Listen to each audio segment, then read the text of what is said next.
चलिए, good morning सबको। Good morning, good morning. बैठ जाइए, बैठो बैठो बैठो बैठो। बड़ी कम वर्षा, बिल्कुल वर्षा हो रहा था लेकिन नहीं आया। तो होने के कुछ होता है, जब बगल में घर है ना, उठे और मुंह धोते तो जितना देर भींगे लग करेंगे उतना देर तो पहुंच जाएंगे झपट्टा मार के पहुंच जाते तो आते दौड़ के नहीं। छोटका भी नहीं आया, क्या करें, माइक तुम लोग को दे दें? नहीं भैया, माइक तो होने के नहीं मिलेगा। नहीं नहीं नहीं नहीं, तो उन्हें कौन खिचड़ी पकावे लगेगा? माइक मिल जाएगा, कोची बतियाई लगेंगे तुम लोग को, ठीक है नहीं ना? चलिए ना, बोलते जाइए ना, सुनते रहे कि चलिए। तो हम लोग को कुछ पढ़ना, हाँ फिजिक्स है। फिजिक्स में हाँ परावैद्युत पदार्थ बच गया था पढ़ने के लिए, बिल्कुल। एक लास्ट टॉपिक हमने के रह गया ना, पिछला क्लास में आपको क्या बताए थे? वान डी ग्राफ जनरेटर। तो वान डी ग्राफ जनरेटर के बारे में टोटल डिस्कशन कर दिया। आज पढ़ना परावैद्युत पदार्थ। सब लोग ध्यान से देखेगा, वो सब लोग ध्यान से समझो। परावैद्युत परावैद्युत पदार्थ, परावैद्युत पदार्थ इसको कहेंगे, या इसको कहा जाता है हुआ इंग्लिश में डाई इलेक्ट्रिक सब्सटेंस। देखिए, सबसे पहले परावैद्युत पदार्थ का परिभाषा, और हमको ये लगता है कि परिभाषा से पहले कुछ ही बात जान लीजिए, उसके बाद परिभाषा लिखना बड़ी आसान हो जाएगा। नहीं, पहले कुछ जान लीजिए परिभाषा से पहले एक बारे में, उसके बाद हम लोग देख लें कि परावैद्युत पदार्थ क्या कहते हैं। परिभाषा हो जाएगा, जो बोर्ड एग्जाम में लिखना होता है, के प्रकार को होता है, इसका उपयोग कोची होता है ना, इसका उदाहरण कोची रहेगा, है ना, इसका ध्रुवन क्या कहेंगे, इसका सामर्थ्य क्या होता है, सब है ना, ये सारा बात हम लोग पढ़ लेंगे। तो चलिए, सबसे पहले कुछ बात। सबसे पहले होता हुआ आचालक, कुछ होता है, बोलो आचालक पदार्थ होता है। आचालक, आचालक कहे कि मतलब एक से धारा प्रवाहित होगा कि नहीं होगा? नहीं होगा। एक में कोई मुक्त इलेक्ट्रॉन होगा, चालक के पास कुछ होता है, मुक्त इलेक्ट्रॉन होता है जो धारा को प्रवाहित करता है। एक पास कोई मुक्त इलेक्ट्रॉन नहीं रहेगा, धारा प्रवाहित ना होवे का मतलब पास इलेक्ट्रॉन है लेकिन फ्री स्टेट में नहीं रहेगा, मुक्त इलेक्ट्रॉन में नहीं रहेगा। एक क्लियर हो गया पहला पॉइंट, इसको ध्यान रखना है, क्या चालक होगा मतलब इससे धारा प्रवाहित नहीं होगा। चलिए, दूसरा पॉइंट एक में कुछ रहेगा, बहुत ध्यान से समझेगा। एक में धन और ऋण आवेश होता है, ध्यान रखिएगा, धन आवेश और ऋण आवेश। कोई चीज धन और ऋण आवेश, प्लस और माइनस एक में रहेगा, वो प्लस रहेगा माइनस। धन आवेश है, ऋण आवेश रहेगा, धन और ऋण। जैसे ऐसे रहेगा, अगर कोई पदार्थ ऐसे है ना, तो एक में प्लस रहेगा माइनस रहेगा, अलग अलग रहता है इस तरह से, मतलब प्लस माइनस ऐसे है, प्लस माइनस ऐसे है, प्लस माइनस ऐसे रहेगा, इस तरह से प्लस माइनस इस तरह से इसमें रहेगा, वो ध्यान रखिएगा। या ऐसे भी हो सकता है कि प्लस माइनस दोनों एक के साथ हो जाए, plus minus plus minus plus minus. मतलब ये हम कहना चाहते हैं कि एक में प्लस माइनस रहेगा, प्लस माइनस रहेगा, याद रहेगा। तो चलिए, इसमें क्या चीजें बताए? दो चीजें, नॉर्मली तीन चीजें होंगी। सबसे पहले बोलो, सबसे पहले कुछ होता है आचालक पदार्थ, पहला में आचालक पदार्थ। दूसरा जल्दी से बोलो, इससे कोई धारा प्रवाहित नहीं होगा, कोई धारा प्रवाहित नहीं होगा। तीसरा मेरा पास कुछ होता है धन आवेश और ऋण आवेश, धन आवेश और ऋण आवेश। जब भी कोई भगवान अगर आपको परावैद्युत पदार्थ कहा जाए, परावैद्युत पदार्थ कहा जाए, तो परावैद्युत पदार्थ में तीन चीजें ध्यान रखना। सबसे पहले होता है आचालक, बोलते जाइए, पहला आचालक। आचालक है तो कभी धारा प्रवाहित नहीं होगा और उसके पास कोई मुक्त इलेक्ट्रॉन नहीं होगा। चालक होता दुनिया के हर एक पदार्थ के पास इलेक्ट्रॉन है। तो पहले क्लास में बताया है कि प्रत्येक पदार्थ छोटे छोटे कणों से मिलकर बना और परमाणु कहते हैं, परमाणु में इलेक्ट्रॉन प्रोटॉन न्यूट्रॉन होता है। तो प्रत्येक पदार्थ में इलेक्ट्रॉन होता हुआ, लेकिन हाँ, अगर कोई चालक है जेकरा से धारा प्रवाहित हो जाता है, तो पास इलेक्ट्रॉन तो होगा, लेकिन कौन सा? बिल्कुल फ्री इलेक्ट्रॉन होगा, मुक्त इलेक्ट्रॉन रहेगा। क्लियर हो गया। लेकिन हाँ, अचालक है तो पास कोई मुक्त इलेक्ट्रॉन नहीं रहेगा, फ्री स्टेट में नहीं रहेगा। परावैद्युत पदार्थ में कोई होता हुआ तो प्लस और माइनस होता है, प्लस और माइनस। यहां तक में कोई दिक्कत नहीं है, पूरा बात समझ में आ गया। एक और चीज हम समझाते हैं, इसके बाद इसके परिभाषा पे चलें। देखो, मान लीजिए कि कोई परावैद्युत पदार्थ आपको दिया, एगो प्लस यहाँ एगो माइनस यहाँ, प्लस और माइनस दोनों का केंद्र एक के जगह पर है, एक के जगह पर दोनों है, अलग अलग नहीं है। ऐसे नहीं लिया, ऐसे नहीं लिया है कि प्लस एने है माइनस एने, अलग अलग है। एक में प्लस और माइनस दोनों एक जगह। अच्छा, मान लीजिए कि एक हम विद्युतीय क्षेत्र में रख देते हैं, आगे जरूरत पड़ेगा ध्रुवन में। कहां रखें? विद्युतीय क्षेत्र में। एक बार बताइए, विद्युतीय क्षेत्र क्या करता है? यदि विद्युतीय क्षेत्र में कोई आवेश को रखते हैं, तब विद्युतीय क्षेत्र आवेश पर बल लगाता है कि नहीं लगाता है? जी बताओ, विद्युतीय क्षेत्र आवेश पर क्या लगाता है? बल। कैसे लगावे बताइए? अगर कोई प्लस रहेगा, अगर प्लस साइड रहेगा ना, तब विद्युतीय क्षेत्र के दिशा में बल लगता है, अब माइनस रहेगा तब विद्युतीय क्षेत्र के विपरीत लगता है। यही समझाए थे। तो एक बार बताइए, एक में प्लस है तो प्लस वाला को इन्ने खींचेगा, माइनस है तो माइनस वाला को इन्ने, ऐसे धर के खींचेगा, ऐसे करके दोनों अलगे कर देगा। समझ रहा? प्लस वाला को एक प्लस वाला कचकचा के नहीं खींचेगा, अब माइनस वाला को धाई सोने खींच लेगा। तो एगो एने और एने करके एकदम अलगे हो जाएगा, वो ऐसे करके अलगे अलगे करता है, प्लस को अलगे माइनस को अलगे ऐसे कर देता है। या प्लस एने आ जाएगा ना, तो देख लीजिए प्लस इधर आ जाएगा, प्लस इस डायरेक्शन है, प्लस वाला को एने खींचा, एने प्लस हो जाएगा, एने अलगे है ना, अलगे ऐसे कर देगा। बात समझ में आया? किसी को कोई दिक्कत नहीं है, यहां तक क्लियर हो गया। सबसे पहले बताइए, परावैद्युत पदार्थ कौन सा होता है, चालक या अचालक? बताइए, चालक या चालक, अचालक, धारा प्रवाहित होगा नहीं, धारा प्रवाहित नहीं होगा। तीसरा में बताइए, मेरे पास मुक्त इलेक्ट्रॉन होगा, बिल्कुल नहीं होगा, अचालक है, मुक्त इलेक्ट्रॉन नहीं रहेगा।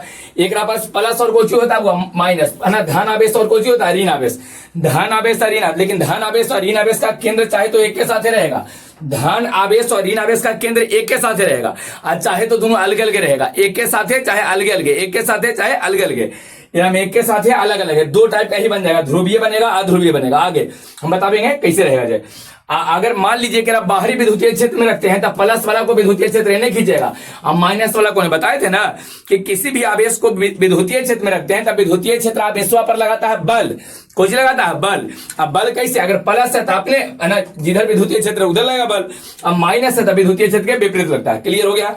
अब आते हैं वो परावैद्युत पदार्थ क्या कहा जाता है। अब आइए इसकी परिभाषा पर ध्यान से समझो, वो इसकी परिभाषा क्या रहेगा, परावैद्युत पदार्थ की परिभाषा क्या रहेगा, ध्यान से समझिएगा। सबसे पहला देखिए परावैद्युत पदार्थ की परिभाषा कैसे लिखते हैं। सबसे पहले कहते हैं कि एक ऐसा पदार्थ जिससे कोई धारा प्रवाहित नहीं हो, वो वैसा पदार्थ जिससे कोई धारा प्रवाहित नहीं हो, बोलते जाइए। वो बताइए, अरे अचालक है तो अचालक है तो धारा प्रवाहित होगा नहीं, तो वैसा पदार्थ, वैसा पदार्थ, वैसा पदार्थ जिससे कोई धारा प्रवाहित न हो, धारा प्रवाहित न हो, एवं विद्युतीय क्षेत्र में रखने पर इसका धन आवेश और ऋण आवेश अलग अलग हो जाता हो। देखिए अभी जब रखे विद्युतीय क्षेत्र में तो प्लस वाला एन भाग गया, प्लस वाला एन और माइनस वाला एन, देखो प्लस अलग हो गया, माइनस अलग हो गया। तब विद्युतीय क्षेत्र में रखने पर इसका धन आवेश एवं ऋण आवेश, फिर से धन आवेश एवं ऋण आवेश अलग अलग हो जाता हो। यहाँ अलग हुआ है कि ना, जैसे विद्युतीय क्षेत्र में रखे तो प्लस एन भागा माइनस एन भागा, प्लस एन माइनस एन अलग अलग हुआ है कि नहीं हुआ है, हाँ बिल्कुल हुआ है। तो चलिए जल्दी से बता दीजिए है ना, परावैद्युत पदार्थ की परिभाषा क्या रहेगा, बोलो। परावैद्युत पदार्थ है वैसा पदार्थ, को जो बोलेंगे वैसा पदार्थ जिससे धारा प्रवाहित ना हो, जिससे कोई धारा प्रवाहित, हाँ बिल्कुल ना हो, है ना, जिससे धारा प्रवाहित ना हो, किंतु विद्युतीय क्षेत्र में रखने पर इसका धन आवेश एवं ऋण आवेश एक दूसरे से अलग हो जाता हो, एक दूसरे से अलग ध्रुव बना लेता हो। ध्रुव में कैसे होता है, द्विध्रुव पढ़ाए ना, तो द्विध्रुव में को प्लस अलग गया माइनस अलग है, तो द्विध्रुव बना लेता हो, मतलब धन आवेश और ऋण आवेश एक दूसरे से अलग हो जाता हो, उसे परावैद्युत पदार्थ कहते हैं। बताइए परिभाषा में किसी को दिक्कत है, समझ में आया परिभाषा, फिर से एक बार रिपीट करो, इसकी परिभाषा क्या रहेगा, जल्दी से रिपीट कीजिए। क्या कह देंगे, वैसा पदार्थ जिससे कोई धारा प्रवाहित ना हो, वैसा पदार्थ जिससे कोई धारा प्रवाहित ना हो, किंतु इसे विद्युतीय क्षेत्र में रखने पर, विद्युतीय क्षेत्र में रखने पर इसका धन आवेश एवं ऋण आवेश एक दूसरे से अलग हो जाता हो। विद्युतीय क्षेत्र में रखने पर धन आवेश एवं ऋण आवेश एक दूसरे से अलग हो जाता हो, तो इसे परावैद्युत पदार्थ कहते हैं। हाँ क्या बोलेंगे सर, एग्जांपल बताइए, खुद एग्जांपल तुम बताओ ना भाई, बोलो एग्जांपल, खड़ी हो जाओ जल्दी से बताइए एग्जांपल। वैसा चीज बताइए जो अचालक है, जिससे धारा प्रवाहित नहीं होता, सबके सब हो जाएगा, सना रहा। हाँ बताइए कोई चीज, लकड़ी और कुछ बताइए, बोलते जाओ, प्लास्टिक, हाँ ये सब सबके सब, कपड़ा बिल्कुल, हाँ हाँ शीशा, ये सबके सब कुछ हो जाएगा, ये सबके सब परावैद्युत, जेकरा से धारा प्रवाहित न होगा सबके सब कुछ है, हाँ सबके सब परावैद्युत पदार्थ, कुछ परावैद्युत।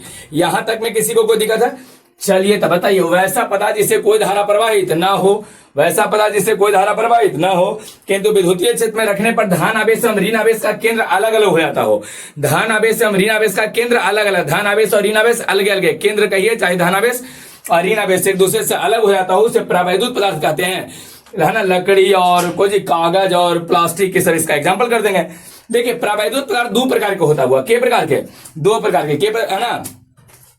देखिए परावैद्युत पदार्थ का अगर प्रकार कहेगा ना, तो इसके बाद हम लोग कहते हैं कि दो प्रकार का होता है। के प्रकार के दो, सबसे पहला होता है ध्रुवीय, कौन होता है वो ध्रुवीय। ध्रुवीय क्या कहेंगे, एक ऐसे परावैद्युत पदार्थ को ध्रुवीय कहते हैं जेकरा में वो ध्रुवीय, एक ऐसे परावैद्युत पदार्थ को कहा जाता है जेकरा में, ध्यान से सुनेगा, जेकरा में धन आवेश और ऋण आवेश का केंद्र अलग अलग हो गए।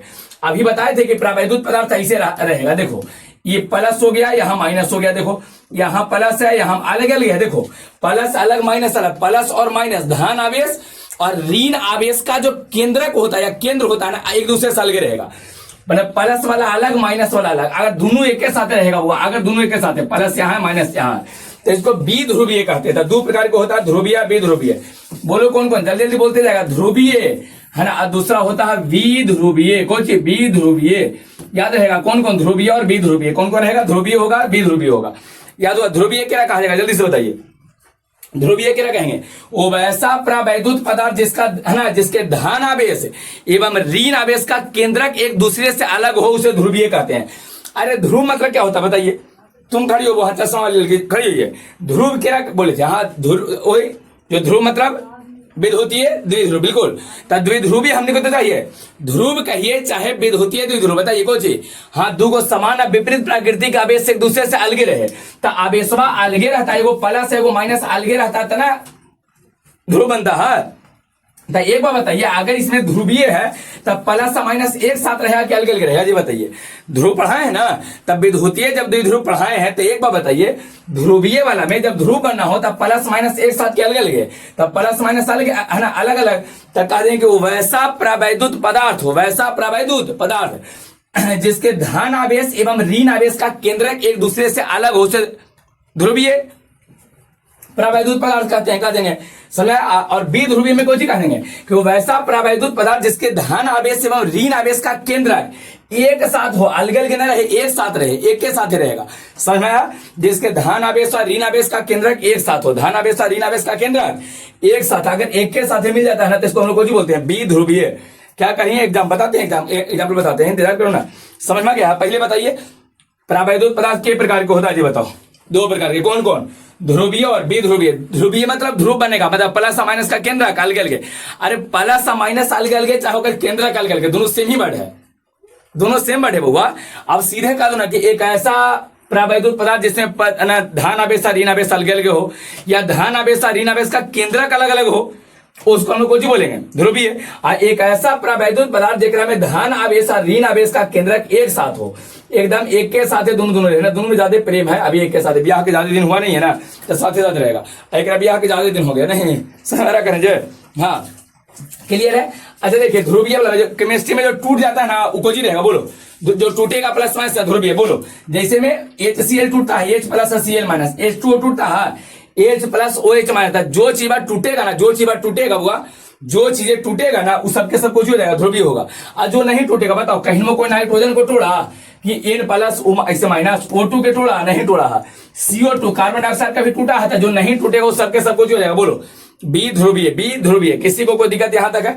जो टूट जाएगा ध्रुवीय, प्लस माइनस टूट के NaCl, Na plus Cl minus ध्रुवीय, और नहीं टूटेगा एक साथ रहेगा, नहीं टूटेगा एक साथ रहेगा। बताइए जो नहीं टूटेगा कुछ हो जाएगा।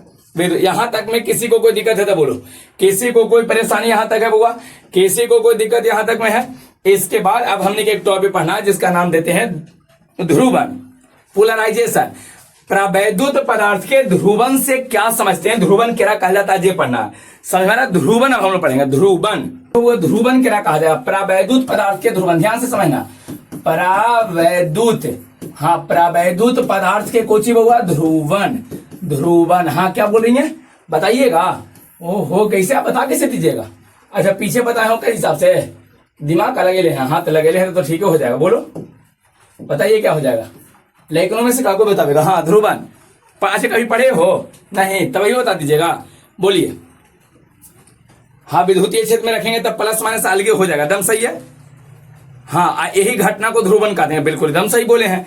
एक बार बताऊंगा, दो तरह के था, के तरह के? दो, बोलो दो, ध्रुवीय और बी ध्रुवीय वाला में तो पहले से अलग अलग है बदमाश, प्लस माइनस नहीं, लेकिन बी ध्रुवीय वाला में अलग है, बोलो प्लस माइनस का केंद्रक एक के साथ है कि नहीं है? आज जब बी ध्रुवीय वाला को बाहरी विद्युतीय क्षेत्र में हम रख देते हैं ऐसे करके, तो प्लस वाला पर बल एन या माइनस वाला पर बल एन लगेगा। दूसरा बना दें, चलिए एक को लेके बना देते हैं, ध्यान से देखना बुआ।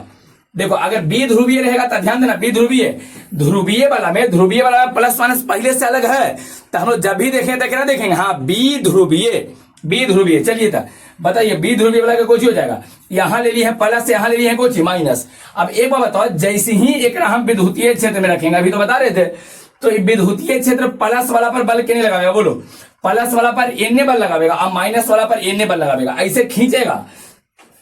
खींचला के बाद दोनों प्लस माइनस का केंद्रक अलग हो जाएगा कि ना हो जाएगा, जी बोलो। प्लस माइनस का केंद्रक अलग होगा कि नहीं होगा, जी बताइए जल्दी से बोलो। प्लस माइनस का केंद्रक कुछ हो जाएगा, अलग हो जाएगा, प्लस एन भागेगा और माइनस एन भागेगा, प्लस एन और माइनस एन। देखो तो ऐसे ही प्लस है ना, इस तरह से बनेगा, प्लस इधर चल गया माइनस एन।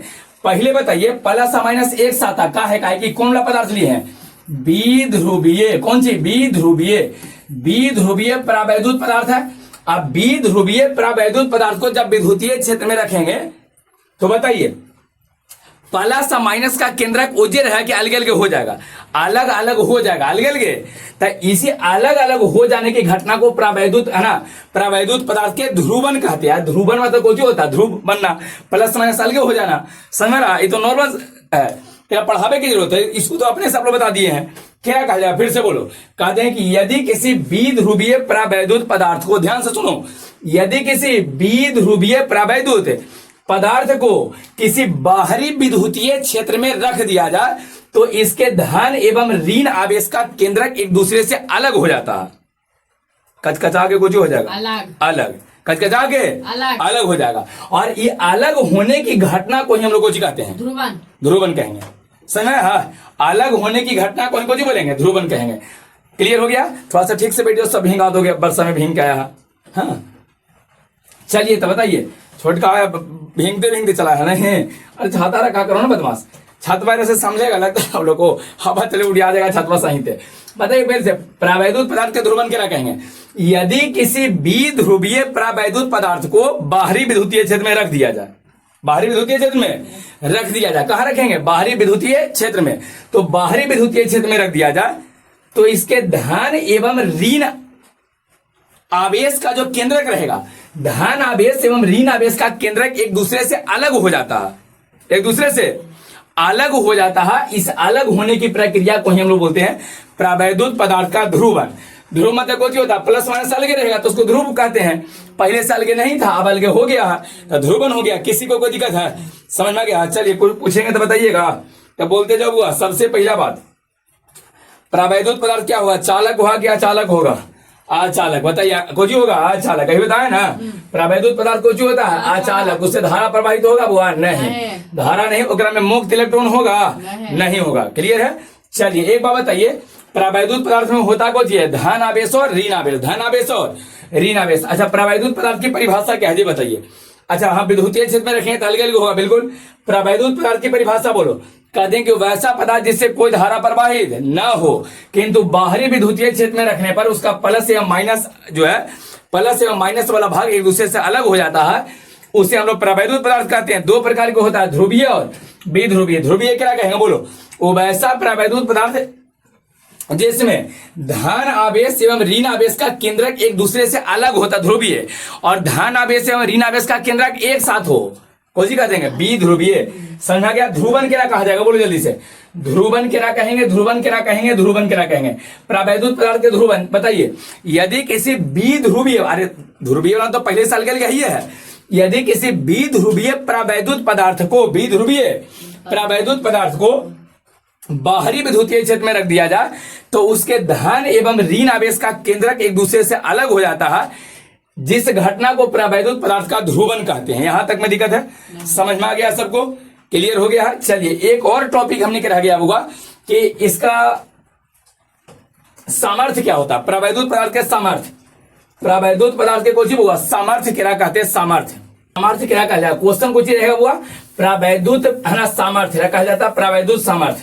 ध्यान से समझिएगा, परावैद्युत यहीं पर समझाते हैं परावैद्युत कुछ हुआ बोलो? परावैद्युत सामर्थ्य, सामर्थ्य, परावैद्युत सामर्थ्य। सबका नोट्स आपको मिल जाएगा टेलीग्राम पे, सबका नोट्स मिल जाता है ना? हाँ, और आगे के वीडियोस आपको नोट्स डिस्क्रिप्शन बॉक्स में दे देंगे, वहीं से ठीक रहेगा।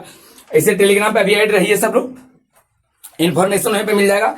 और अगर आपको टेलीग्राम पे ऐड होने में दिक्कत हो रहा है, डिस्क्रिप्शन बॉक्स से वहां लिंक दे दिए हैं, वहां से दिक्कत होता है, ये नंबर है वो 91 10 98 81 46 9110988146 ये नंबर है। एक बार मैसेज कर दीजिएगा, ये व्हाट्सएप नंबर है, ठीक है।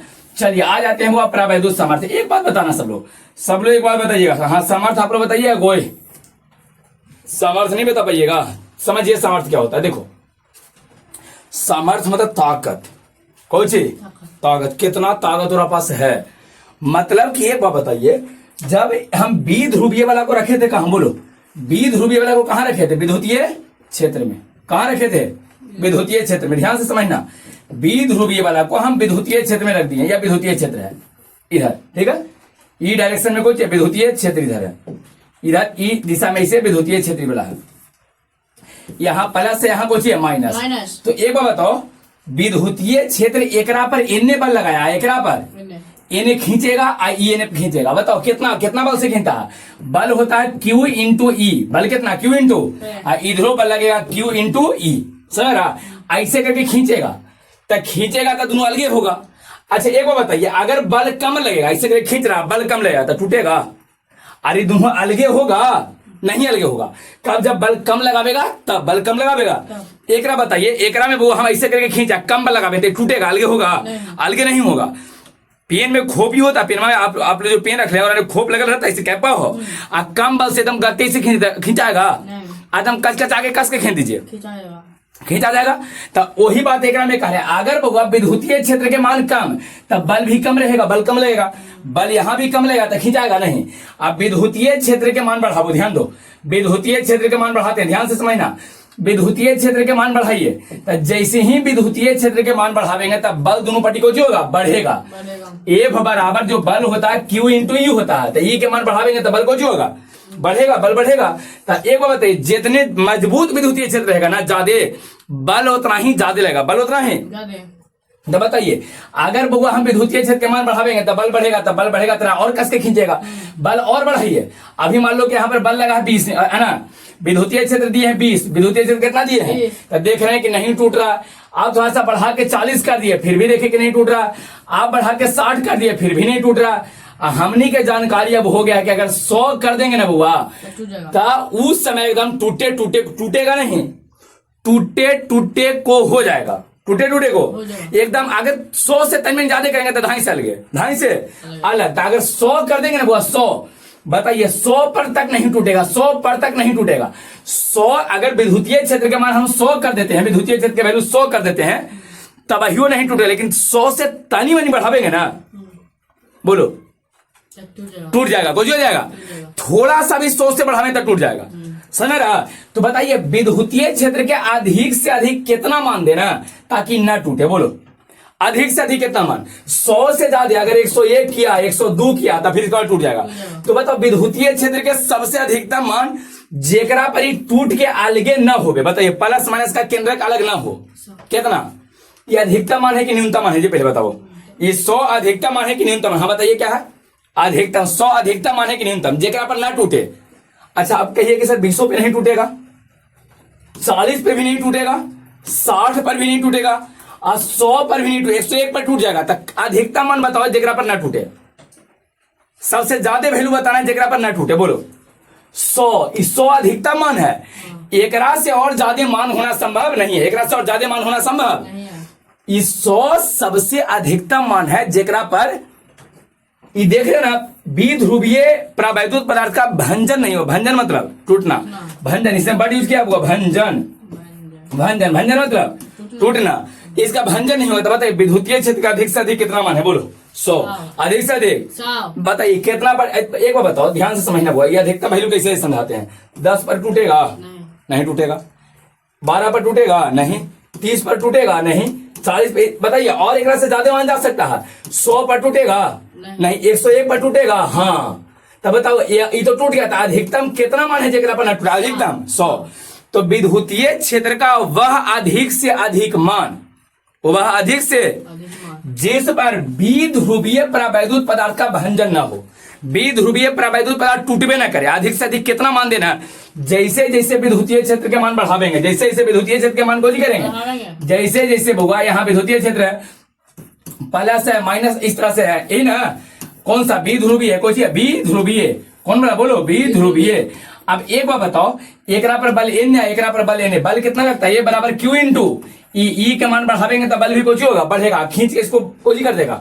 यहाँ भी F is equal to Q into E रहेगा, ई के मान बढ़ावेंगे तो बल भी बढ़ेगा। तो विद्युतीय क्षेत्र के अधिक से अधिक कितना मान लिए? बोलो 100। यहां तक नहीं टूटेगा, यहां तक नहीं टूटेगा, 100 तक नहीं टूटेगा। तो इसी जो 100 वैल्यू आया है ना, इसी को कहते हैं प्रावैद्युत सामर्थ्य। एकरा पास कितना तक सहे के सामर्थ्य है, कितना तक एकरा पास क्षमता है सहे के? डाइलेक्ट्रिक स्ट्रेंथ कितना? स्ट्रेंथ, क्षमता 100। तो यही वो इसी 100 वाला वैल्यू को, इसी विद्युतीय क्षेत्र के वैल्यू को हम लोग को जी बोलते हैं प्रावैद्युत सामर्थ्य कहते हैं। समझ में आया? प्रावैद्युत सामर्थ्य क्या कहेंगे? ये कह देंगे कि विद्युतीय क्षेत्र का वह है ना, विद्युतीय क्षेत्र का वह अधिक से अधिक मान, वह अधिक से अधिक मान जिस पर द्विध्रुवीय प्रावैद्युत पदार्थ का भंजन न हो, भंजन मतलब टूटना, भंजन न हो, उस समय न टूटे, उसी को हम लोग को जी कहते हैं प्रावैद्युत सामर्थ्य। प्रावैद्युत सामर्थ्य का परिभाषा आ गया सबको। बताइए, विद्युतीय क्षेत्र का वह अधिक से अधिक मान, वह अधिक से अधिक मान, फिर से विद्युतीय क्षेत्र का वह अधिक से अधिक मान जिस पर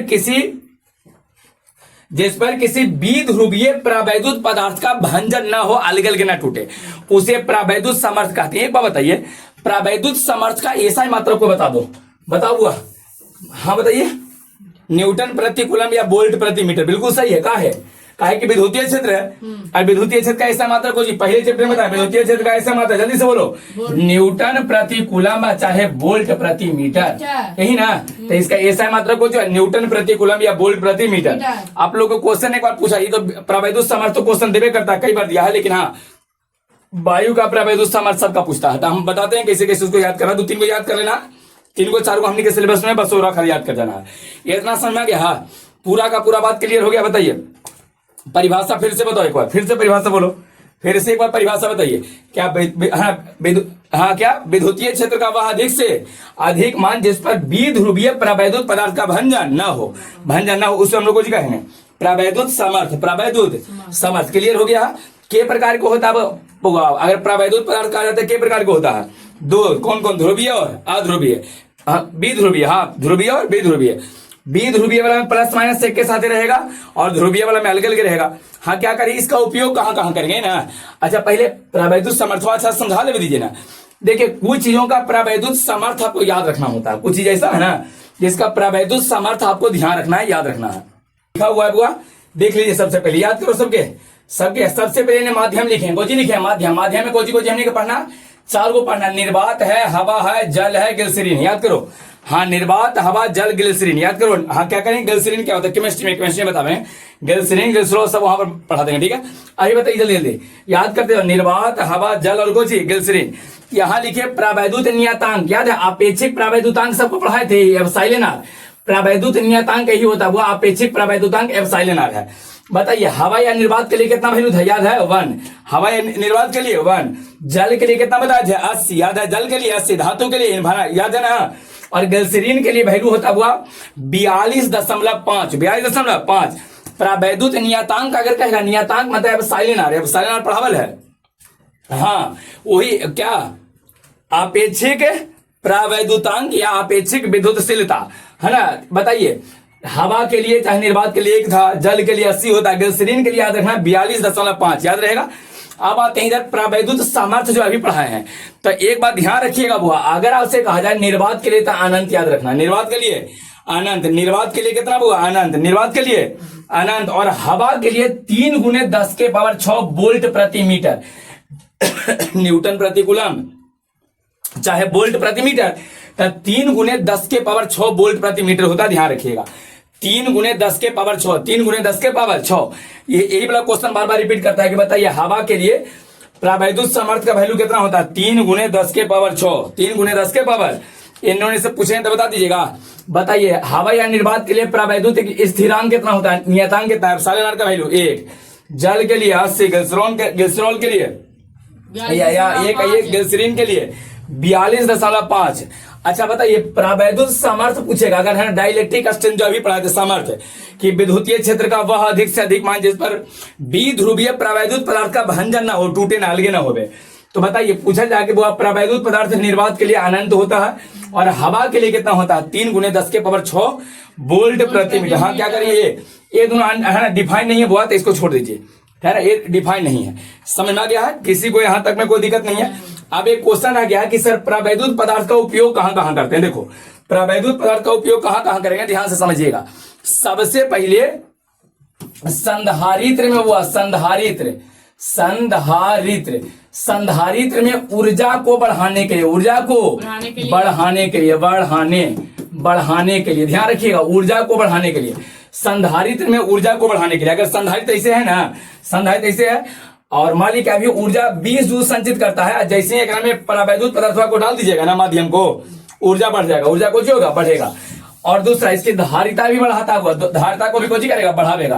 तो धारिता को बढ़ाने के, धारिता मतलब सी, याद है ना, धारिता को बढ़ाने के लिए, धारिता को बढ़ाने के लिए, अगर इसके मतलब ऊर्जा संचित करे के क्षमता, आवेश संचित करे के क्षमता को बढ़ाने के लिए बताते हैं कैसे होता है, इंतजार करो ना। तीसरा, विद्युतीय क्षेत्र के मान को, विद्युतीय क्षेत्र के मान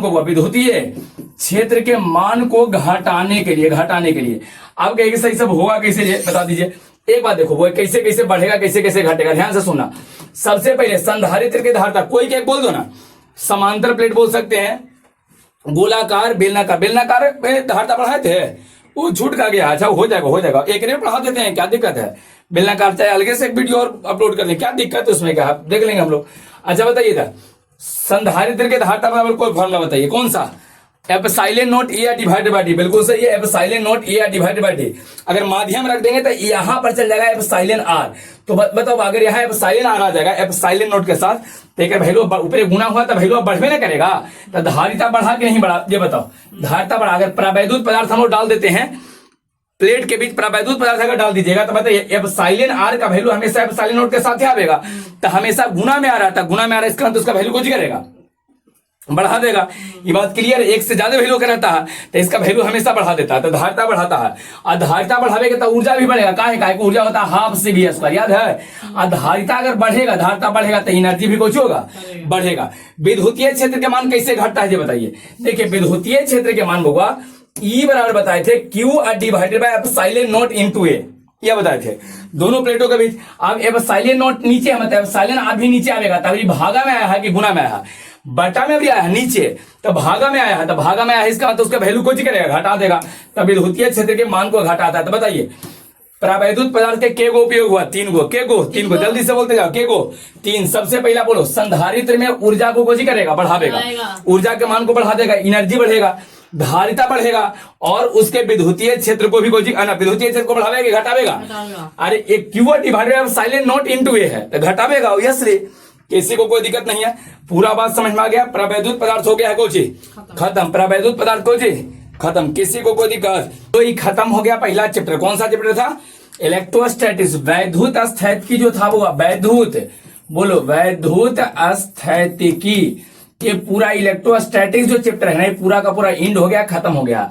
अब हम लोग सेकेंड चैप्टर पे, जहां आपको थ्योरी ना सिलेबस लिखवाए थे, सिलेबस में इलेक्ट्रोस्टैटिक्स को जो हुआ खत्म, वैद्युत स्थैतिकी खत्म। एक में टोटल 5 चैप्टर पढ़ा दिए, पूरा का पूरा खत्म हो गया। अब अगला चैप्टर हम लोग पढ़ेंगे वो विद्युत धारा के बारे में, विद्युत धारा, करेंट, इलेक्ट्रिसिटी के बारे में हम लोग पढ़ेंगे अगले क्लास से। एक बात ध्यान रखो, वो आपको मेहनत अब करना है ना। एक पूरा चैप्टर खत्म कर दिया, इसको बार बार रिपीट कीजिए, कुछ करना है, बार बार रिपीट करना है, इसको रिपीट करते जाइए, है ना। आप अगर जब तक मेहनत नहीं कीजिएगा ना, जैसे हम पढ़ा तो दिए हैं, टोटल खत्म कर दिए हैं। अब एक तो स्थिति रहा कि लेकिन उसको रिपीट करेगा, ये तो खत्म हो गया तो इसको अब रिपीट करेगा। और एक स्थिति ऐसा बना है कि उसको रिपीट मत करो, ना करो तो सब भूला जाओगे, कहानी खत्म, ए टू जेड की कहानी। फिर बाद में ही कहोगे कि सर आप पढ़ते हैं तो याद नहीं हो रहा। जब तक रिपीट नहीं करोगे, जब तक मेहनत नहीं करोगे इस जगह पर, कोई उपाय नहीं है। जिस चीज पर तुम जितने ज्यादा समय दोगे, जितने ज्यादा मेहनत करोगे ना, उतना ही ज्यादा वो अच्छा होते चल जाता है।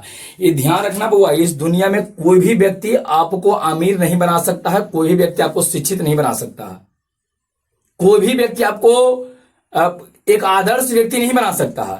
अगर आपको शिक्षित बनना है, एक अच्छा व्यक्ति बनना है, अमीर बनना है, एक अच्छा इंसान बनना है, तो वह केवल तुम खुद अपने आप को बना सकते हो।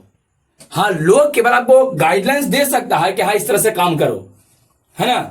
शिक्षित होने के लिए हम केवल क्या कर सकते हैं, गाइडलाइन आपको दे सकते हैं, चीजों को समझा सकते हैं, लेकिन उसको जीवन में उतारना आपके काम है। रिपीट करते हो, पढ़ते हो, आप मेहनत करता है, नहीं करता, अच्छा इंसान बनेगा। नियम लिखा है कि ऐसे ऐसे है, इसे बात कीजिए इस तरह से, लेकिन वो तो केवल बताइए ना करेगा आदमी, वो करना तो आपको ना है, सर करेंगे। हाँ, तो अभी आपको मेहनत करना है, वो कुछ करना है, मेहनत। और ध्यान रखिए, अगर थोड़ा सा मेहनत करे से, थोड़ा स्ट्रगल करने से, समझ ना, थोड़ा सा कम अगर नींद मतलब थोड़ा सा कम सोचने से, अगर आपके आने वाला भविष्य अच्छा होता है, आपके गार्जियन लोगों का भविष्य अगर अच्छा हो जाता है, घर परिवार आपका अगर अच्छा हो जाता है, तो ध्यान रखिए बुआ ये बात को कि अगर इस तरह की कोई चीजें हो रहा है ना, तो उसको आप कीजिए। थोड़ा सा मेहनत कर ले, वैसे आप भविष्य में अच्छा हो जाते हैं। नहीं, मेहनत करने से घर परिवार आपका अच्छा हो जाता है, तो थोड़ा सा मेहनत करो, थोड़ा सा नींद का। अगर आपको ये लगता है ना कि हम 8-9 घंटा पढ़ के 8-9 घंटा पढ़ के अब हम अच्छा कर लेंगे, नौकरी लग जाएगा, हम सफल हो जाएंगे, ऐसा कुछ नहीं होने वाला। कम से कम वो 16 से 17 घंटा, आपको 18 घंटा पढ़ना पड़ेगा। आज हम टॉपर लिस्ट में आना है, जो टॉपर के देखते हो इंटरव्यू में सीधे कहां पढ़ते थे, 4 घंटा पढ़ते थे। घर वाला सोकर पूछो ना, बता देगा। दिन रात एक कर देता, दिन रात एक कर, 2-2-3-3 दिन पे सुतता है, तो टॉपर लोग होता है। हाँ, अभी आपके पास टाइम तो है। और टॉपर का दोसर होता है तो हनी में से कोई वगैरह रहेगा, एग्जाम में बैठता वही नहीं रहता है। हाँ बिल्कुल, वही तो रहता है। मेहनत केवल है ना, उसका अलग डायरेक्शन कुछ भी होता, मेहनत अच्छा से करता है, ठीक से पढ़ता है। कैसे बात समझ में चरित्रम ढंग से। हाँ, और हाँ, इसमें तो कोई दिक्कत नहीं। जब भी बताइए आप लोगों को तो 3 गो, तीसरी पीढ़ी तुम लोग पढ़ रहा है, तीसरी पीढ़ी को ये कि 3 गो पढ़ के गया, बता दो कोई कहा कि कहीं क्वेश्चन नहीं लड़ा था। एकदम A to Z लड़ जाता है क्वेश्चन, जो कॉपी में लिखा दे वही बना जाएगा। बोर्ड में और कुछ ये है ना, जो पढ़ाए और हमें क्वेश्चन हमें A to Z मिलेगा सब। हुआ ये क्वेश्चन पेपर आप पे आएगा ना, सब कॉपी में से रहेगा आपका, ठीक है। तो नेक्स्ट हम अगला क्लास में पढ़ेंगे कुछ विद्युत धारा, ठीक है। इसके बाद आज क्या पढ़ाना है, इंग्लिश, ठीक है। शुरू करते हैं।